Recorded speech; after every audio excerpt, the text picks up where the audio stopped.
You start. We go. Hi guys! Good morning! Ano assignment? Hello. Nagpapariha, tawa kasi to. Okay, so good morning, grade 7. Good morning, Miss Sapanta. So may I request everyone to stand for the prayer. Miss Dupala, can you please lead us to prayer? Let us put ourselves to the holy presence of God, in the name of the Father, the Son, and the Holy Spirit. Amen. Prayer to Saint Cecilia. O gentle Cecilia, sweet voice and melody of the heart of Jesus, we come to you to beg for your sisters. Pray for us, Cecilia. Teach us to sing the glories of God, and also for the glory of God. Give us a voice to sing the other. As a video of the martyr of God. Pray for us, martyr, with a singing heart. Amen. Saint Cecilia, pray for us. Saint John Baptist de La Salle, pray for us. Please love in our hearts. Forever in the Father, the Son, and the Holy Spirit. Okay, so good morning once again.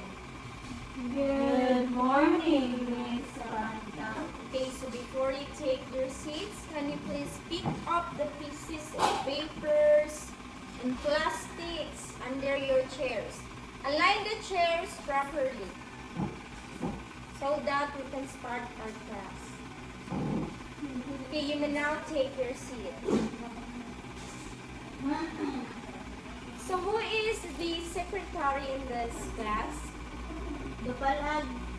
Okay, so can you please check the attendance of your classmates and give it to me right after the discussion?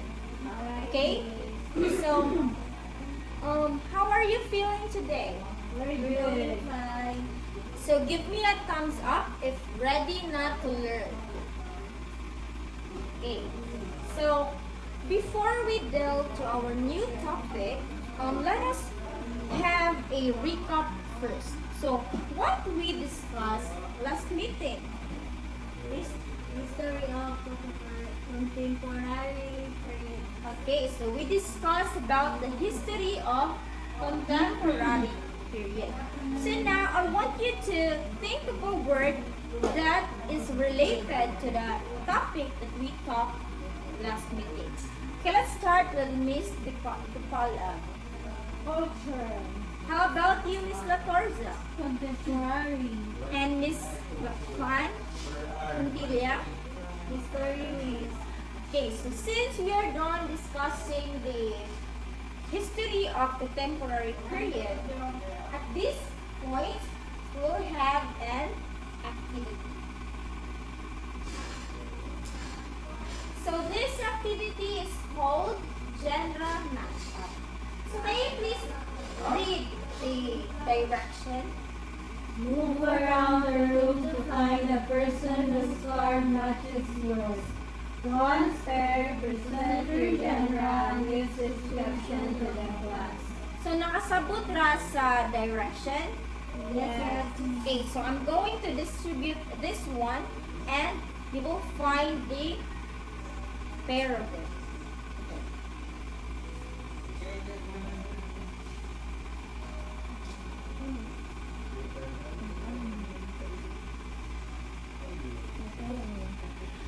So I will give you 3 minutes to find your pair and move around the classroom. You can move around. Kasi ka-group na ko. No, you find the description or the genre. And I will choose 3 person to present it in the front.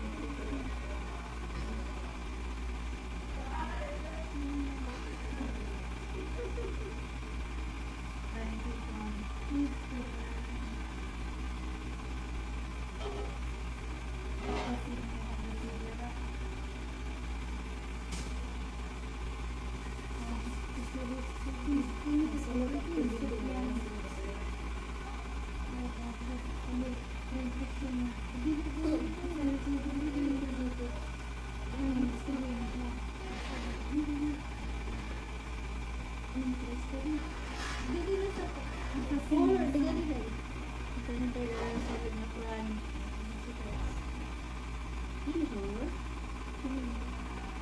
Okay, nakita na rin yung partners.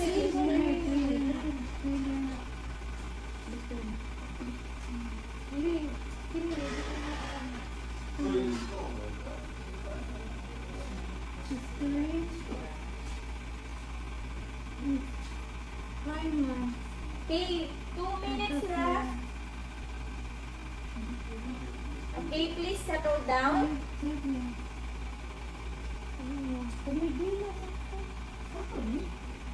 So, okay na. Nakita na niyo yung partners. Yes, miss. Okay, so I will call 3 person to present here in front. So, let's start with Miss La Corza. Can you please read your answer? Right Stories, here in front. stories are designed to care, thrill, or unsettle the reader's mystery. Next is Conmis. Kanang stories set in magical worlds with mythical creatures to the extraordinary events. What's that genre? Fantasy. Okay. Then stories were centered around solving a crime or uncovering secrets, horror movies. Okay, so thank you, Miss La Corza. Now, Miss Ilia. Science fiction is stories about futuristic technology, space exploration, or life on other planets. How about Miss Dupalag? Comedy. It is a type of entertainment that makes people laugh. It includes funny stories, jokes, and situations, often with silly or exaggerated characters. Okay, so you now see it. So thank you for your cooperation. So all of your answers are right. So now, based on the activity, do you have any idea of what is the topic for today? Genre. Okay, so now let's have another activity. This activity is called the genre postcard. So can you please read the direction? Pick a genre. Again. Pick a genre. Create a postcard with an illustration, the genre name, brief description, and an example. Say your card and render discuss the genre with your cousin. Okay, so now what you're going to do is you will pick a genre and then you illustrate, you put the genre name and put a brief description and you draw kung unsay imong ma-imagine na nga genre. Okay? So, dili put in yung answer. Can you please distribute? And I will call one person to present her activity here.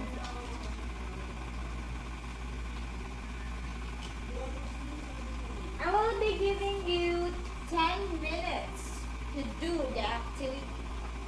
Do it in a... Do you have questions? Yes. Another example, ano yung sabi sa mga postcards yan? No, I don't have. But based on the activity first, you pick a genre. And then you write a brief description. And then this and you draw or illustrate kung unsa yung ma-imagine ang nga genre, like you draw baron kuan magical elements like that. Kuha ra? Yes. Okay, so you do it now.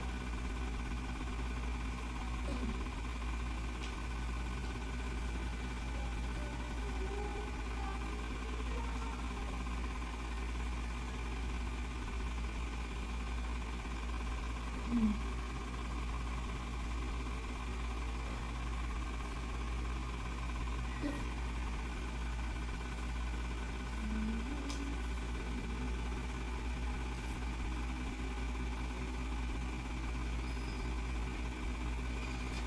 8 minutes left.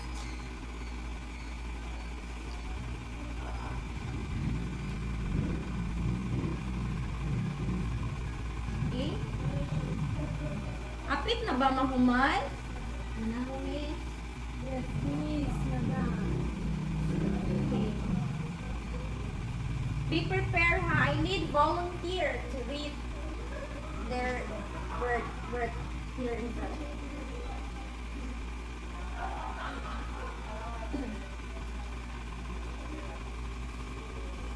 Mana? Yes, please. Okay, so I need volunteer inside to present here in front. How about you, miss? So what genre are you choose? A fantasy science fiction. It is stories that explore futuristic technology, space exploration, or alternate realities, often asking what ifs about the future. Okay, so unsa man imong gi-illustrate ana sa imong poster? As spaceships that landing from the other planet. Okay. So sa science fiction iyahang choose. Unsa gani na anong science fiction or unsa yung words nga yung associate ana nga genre? Alien. How about you? Planets and technology. So now, please pass your word.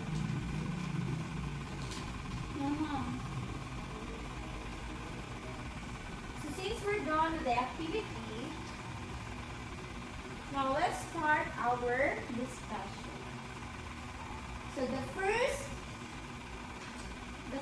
genre of contemporary literature is the dystopian fiction. So can you please read the description? It is a genre of speculative fiction that imagines society characterized by extreme suffering, oppression, and dehumanization. It often depicts a future where life is marked by misery due to the totalitarian government, environmental disasters, or societal collapse. Okay, so when we say oppressive society, what does that mean? Like the control person this person to do this or to do that. Okay, so according to Karen, gikontrol ang people na mubuhat na nga butang. So, nag-force sila.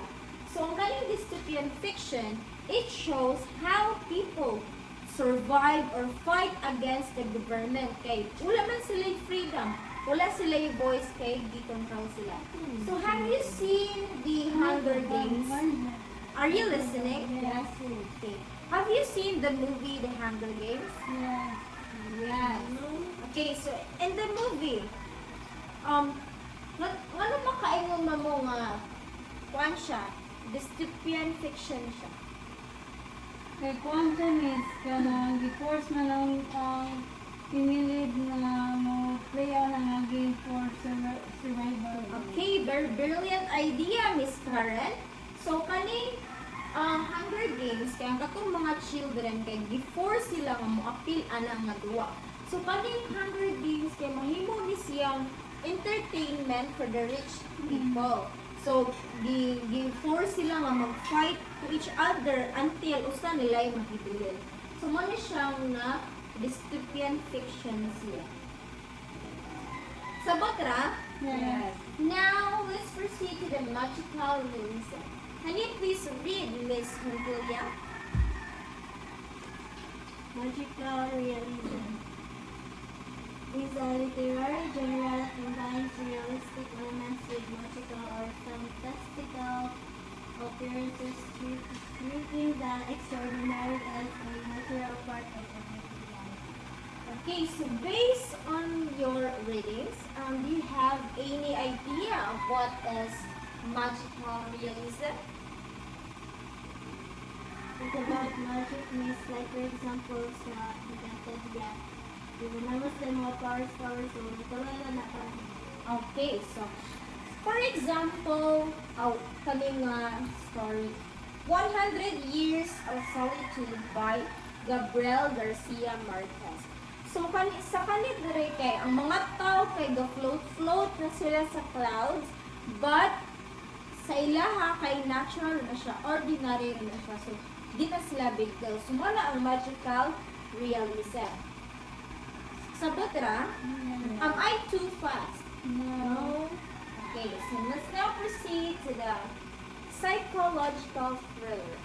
Okay, Miss Ducala, can you please read the description of psychological thriller?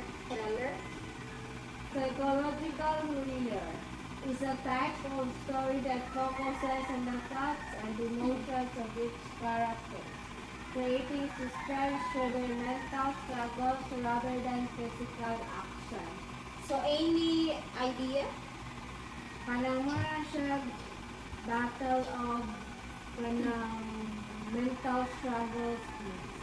Okay, so who among you here have watched or read the movie Gone Girl? Comment na kabasa ko. Okay, so can you please share kung unsa ang nasa movie nga ron nahimo siyang psychological thriller? One miss is kanang married couple miss ba is married sila for a long time miss nga kaning niyang wife miss struggle naman siya miss ba to test kung asa po to ba love sa husband niyang iset up yung husband na siya gapatay niya. Okay, so kaning story nga sa Gone Girl, kay kuan ni sila manag-asawa. So ang kaning girl kay meron na siya yung mga mental problems ba. So iyang gibuhat is iyang gi-set up iyang kaugalingon. So gipagawas niya nga gikidnap siya, na-missing na siya, gikidnap siya or atay baron sa ilang balay iyang gipangguba ang mga pangguba ilang balay kay para mahimo nga kuan ba sila isulod ba sila or crime scene ba. So ang kani siya kay nawala siya hantud kay iyang mga parents kay iyang bana kay pangita siya. So to the point nga ang iyang bana kay mo na napasanginlan nga kapatay niya. Pero at the end kay ibalik ra siya pero katutanan kay iharaj tong binuhatan. So walay lain ga kuan niya. Iyang gisabotage iyang kaugalingon. So muna siya ay psychological thriller. Now the contemporary horror. Can you please read everyone? It is another type of scary stories that focuses on the day's fears and issues.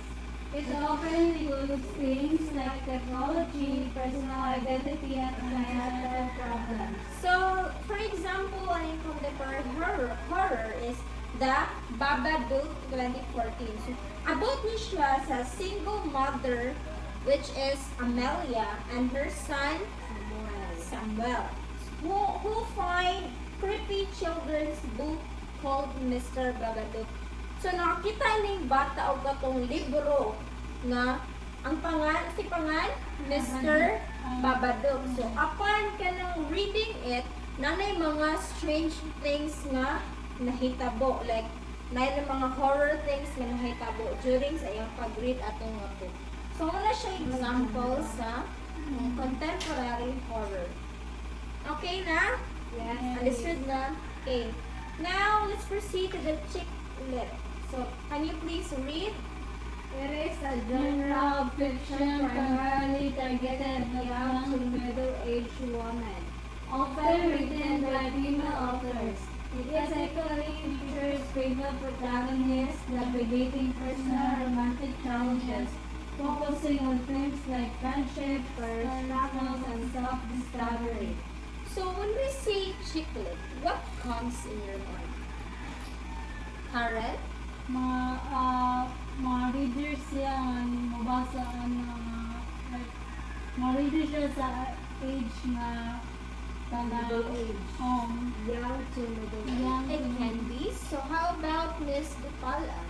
Nag-focus na siya sa things like friendships and career struggles. So ang kaning chiclet is mga female authors that explores the experiences and feelings of women. So na po example sa chiclet.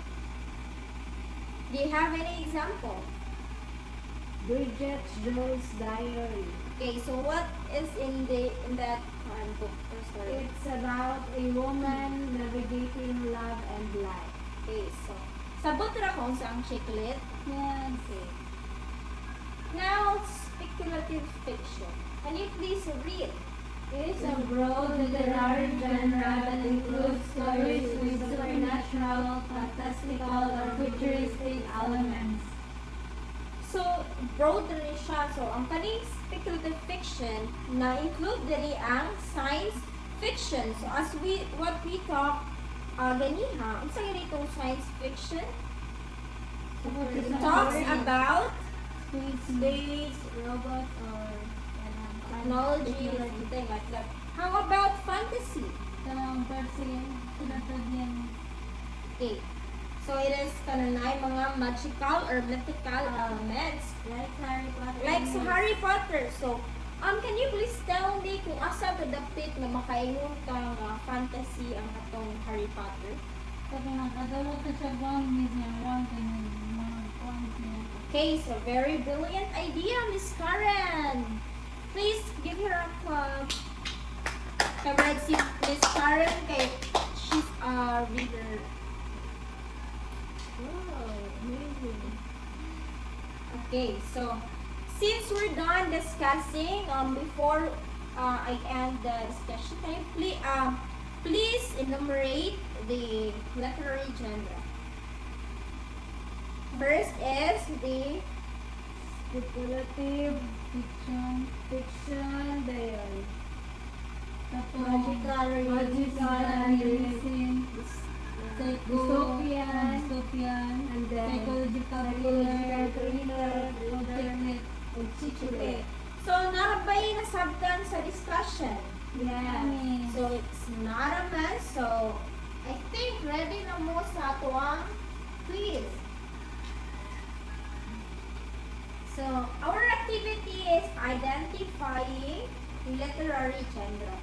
So, I'll be giving you a kanang mga draft. Just answer it in 1/4 sheet of paper. Please distribute. Nani mga excerpt dira, and all you have to do is to identify what genre is that. Okay, I'll be giving you 5 minutes to finish the activity. Nakasabot ra ang sa ibuhaton sa activity? Yes. Yes. Okay.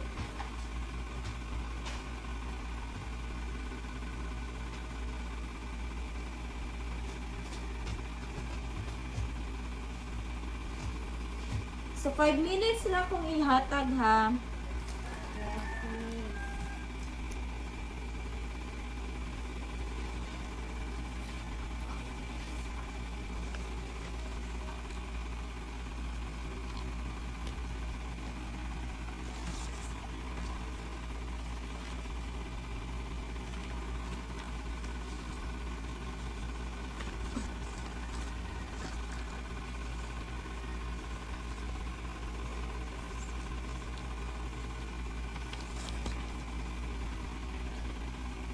So, I just go to CR ha, and right after, I collect mo na ko yung papers. Okay, so walay magsinulanay ha. Alright.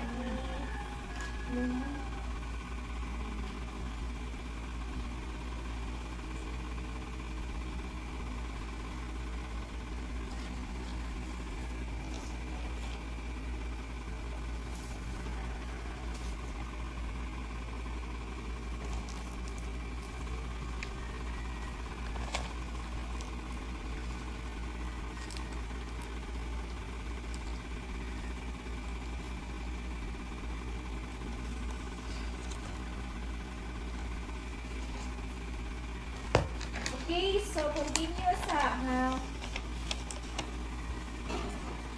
nahuman na wala. Wala Wala lang. pa, miss. Okay, so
okay, so 3 minutes left.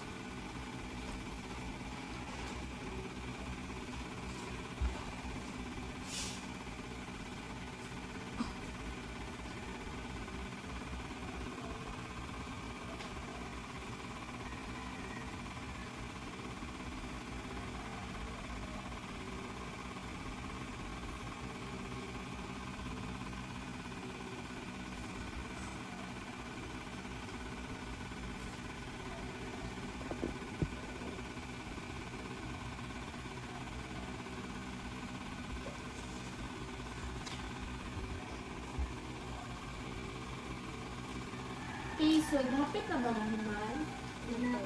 Ano ko, miss?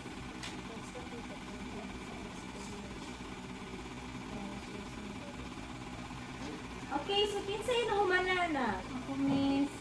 How about the others?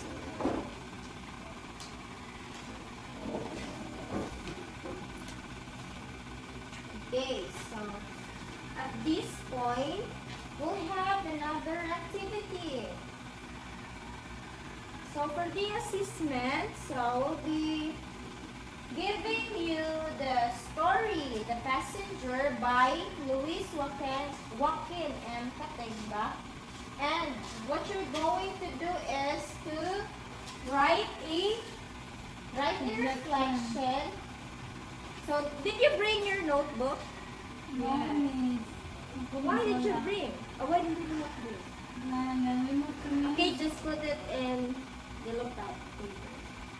Okay, so what you're going to do is to have a reflection and connect the themes to your personal experiences using specific prompts. So kasabot lang sa buhaton. Yes, miss. So buhat mo og reflection dayon. Ngayon, mo reconnect. Connect sa experiences. Personal experiences, dayon magkuha mo og textual evidence or specific prompts nga makita niyo sa story.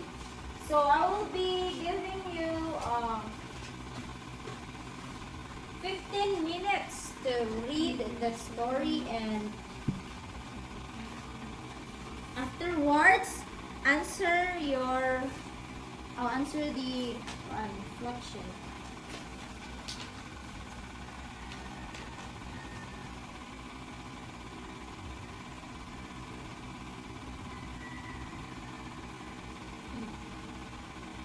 So,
Okay, so read the story ha in front. Then, ano sa labo? Dapat sabto niyo ang story kay right after you read kay nakoy gamay questions.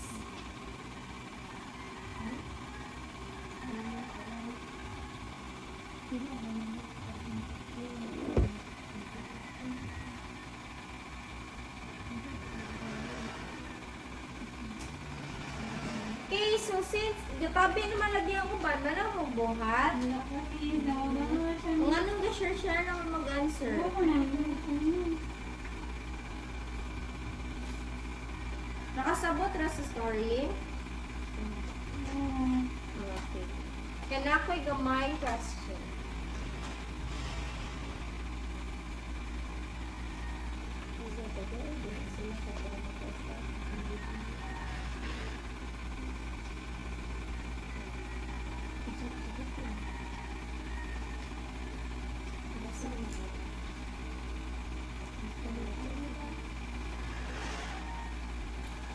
Ano miss?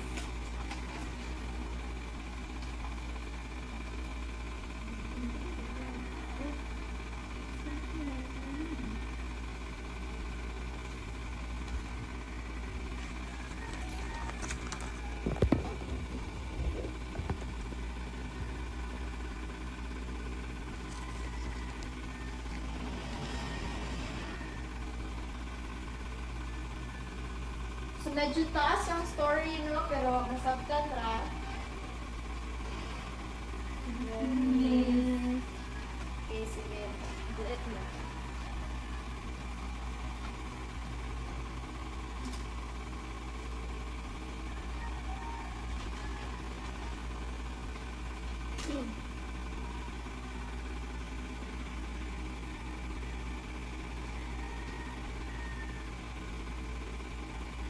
Asa na mo dapit?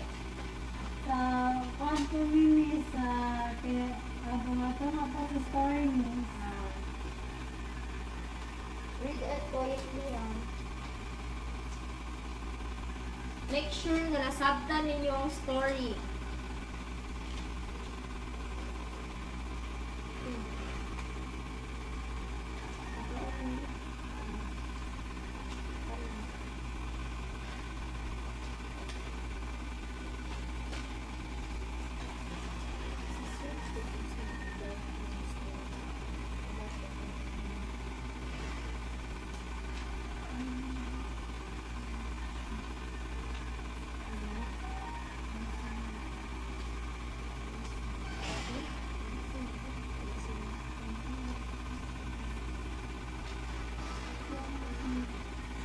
Okay, we have 8 minutes left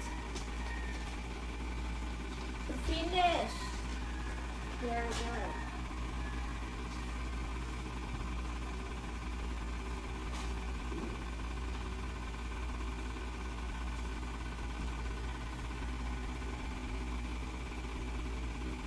Get your notebooks na para ready na mo to write your reflection.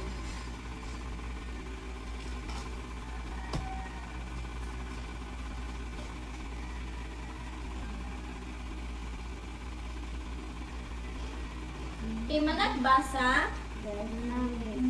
Okay, so before ta mo proceed sa ato ang reflection, meron ko'y question.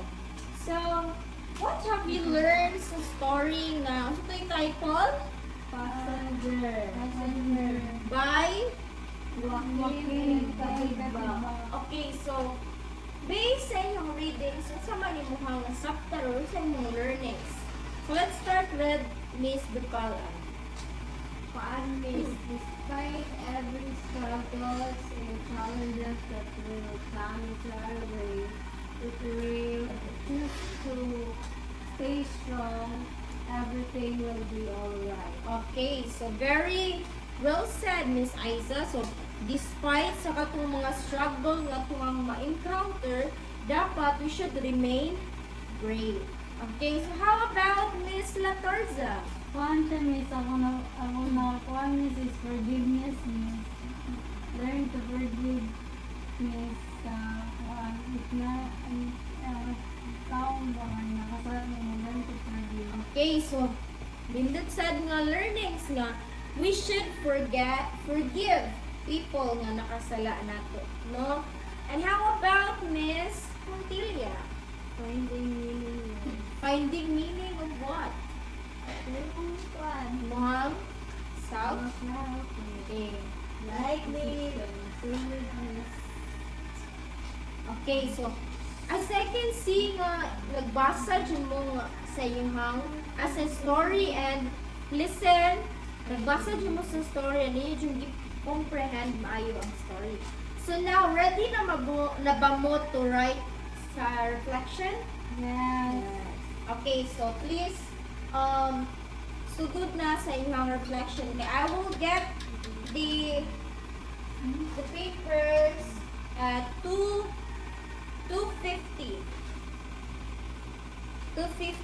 p.m. ko na ako ang inyong papers. So do it now.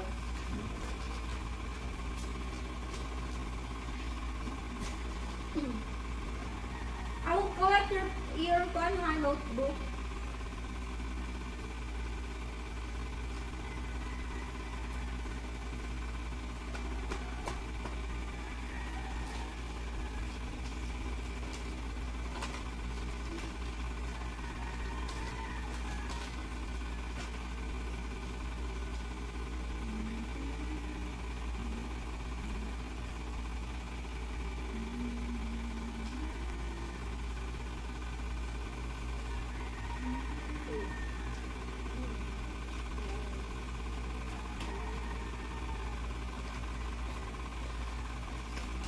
Okay, you may go.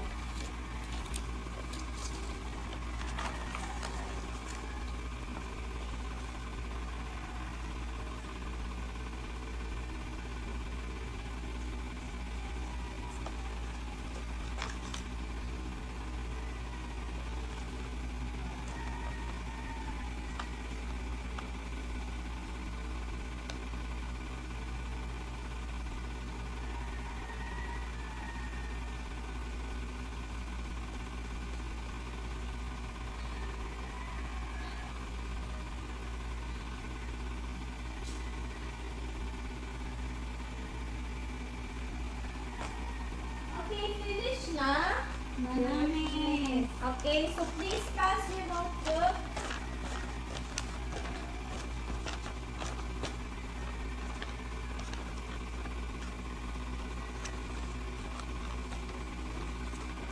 Okay, so since we're done sa activity o sa discussion, at this point, natay assignment. So please read the assignment. Write a poem or short story inspired by the themes you explored in this story. Passengers by Katitba. Your writing should incorporate elements from your personal experiences that relate to this theme. So I will collect your assignment next meeting. So any other questions? No, Violent no, reactions. Sa inyong kuan lang, Ivan paper. Pwede na Ivan paper. Okay na? Miss. Pwede na printed, pwede na handwritten. So, that's all. Wala na pa may mga questions. Wala, miss. Reactions. Wala, miss. Okay, so I think that's all. So let's call it a day. Goodbye and thank you, class. Let's praise up first. In the name of the Father, the Son, and the Spirit. Amen. Our Father, art in heaven, hallowed be your name. Your kingdom come, your will be done, on earth as it is in heaven. Give us this day our daily bread, forgive us our sins, as we forgive those who sin against us. Do not bring us to the test, but deliver us from evil. Amen. Hail Mary, full of grace, the Lord is with you. Blessed are you among women, and blessed is the fruit of thy womb, Jesus. Holy Mary, Mother of God, pray for us sinners now at the hour of death. Amen. Glory be to the Father, and to the Son, and to the Holy Spirit, as it was in the beginning, is now, and